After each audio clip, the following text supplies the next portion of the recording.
So this whole WNBA CBA situation just feels like it's been dragging on forever. It's honestly never ending. I don't know when it's going to end. I don't know if it's going to end, and I don't even know what's actually happening anymore. That's genuinely the only honest thing I can say about it. None of us really know. But one thing is pretty clear. We're getting close to some kind of conclusion one way or another. I talked yesterday about the new proposal, and everyone keeps saying the same thing over and over again. Oh, the revenue split is still the same. The revenue split is still the same. But look, if that was really the main issue, the players would already be on strike. If the league truly refused to budge at all on the revenue split, a strike would have already happened by now.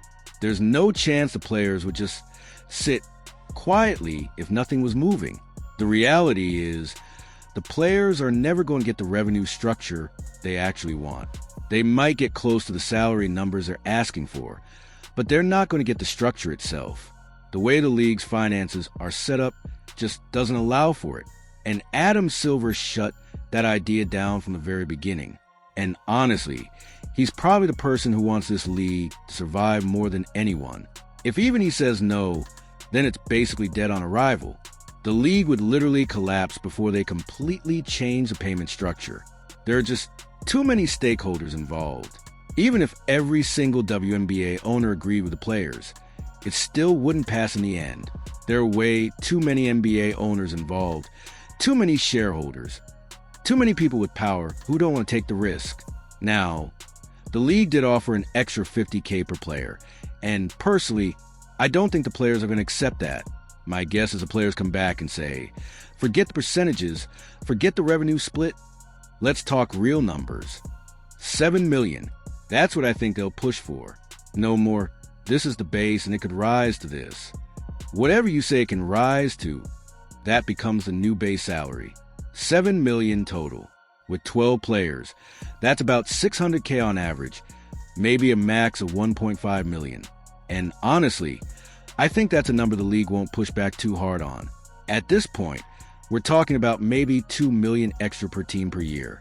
I just don't see the league blowing everything up over that. I really don't. That's why I think something like that will eventually get done. The extra $50K per player is nice, sure, especially with housing benefits and all that, but the real issue is still the lower and middle tier players. They're the majority, and they're the ones feeling the pressure the most. The players want better gross revenue, but that's just not going to happen. It's not happening. And I think in the meetings, the league basically says, we can work with you on some things, but we can't give you gross revenue. Not because they physically can't, but because there are people involved who would happily let this league shut down. There are NBA owners who want out. They want to cut their losses. And unfortunately, they have just as much say as the owners who actually care about the WNBA. And there are too many of them. Way too many. So the revenue model changing in a massive way, it's just not realistic. That's obviously bad for players. But I do think they'll still manage to push for more money. And they probably should. So far, the players haven't really responded. And by the way, it's Monday. All-Star Weekend is coming up. These players are terrible at keeping secrets. If a strike was happening during All-Star Weekend, we would already know about it. There's no chance they'd keep that quiet. So clearly, things are still being discussed. I think the players go back with one final proposal. The league wants around $5.65 million. The players want 10. The real number ends up somewhere in the middle, maybe 7, maybe 7.5. That's the only realistic outcome. Because if the players try to argue what they truly deserve, the owners will always fall back on the same argument.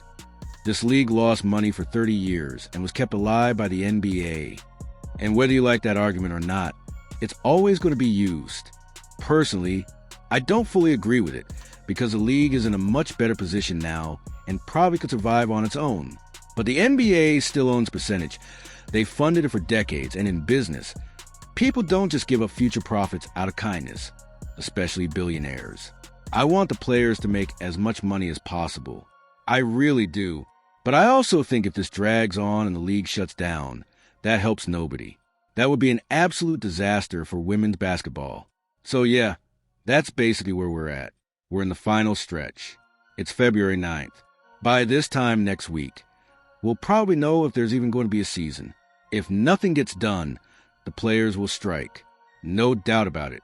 And if they were truly planning to strike, they'd already be all over social media. The Players Association is not good at staying quiet. They always speak from emotion first. They've already posted stuff blaming the NBA for holding them back, sending angry emails to Kathy Engelbert, like, what does that even accomplish? What's the relevance?